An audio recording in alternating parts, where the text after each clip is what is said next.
தீக்குச்சி பட்டாசா தெரிக்க அவ வந்தாச்சா, தீப்பொட்டி கண்ணாச்சா திருப்பி திருப்பி பத்திக்கிச்சா, ஏன் கிட்ட வந்தாச்சா எட்டா கண்ணி தந்தாச்சா, பூசிய தச்சாச்சா உள்ளிக்கு என்ன நிக்க வச்சா.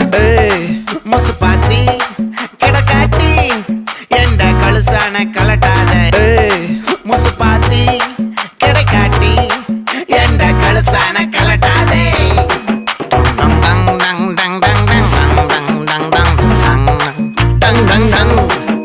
நான் தொட்டா துளாச்சி வச்சா வேட்டாச்சிடா. தீக்குச்சி பட்டாசா தெரிக்க அவ வந்தாச்சா, தீப்பொட்டி கண்ணாச்சா திருப்பி திருப்பி பத்திக்கிச்சா, தேன் சொட்டும் சொல்லால தித்திக்கிற தன்னால மீன் கொத்தி பல்லால மென்னு மென்னு தின்னு புட்டா. முசு பாத்தி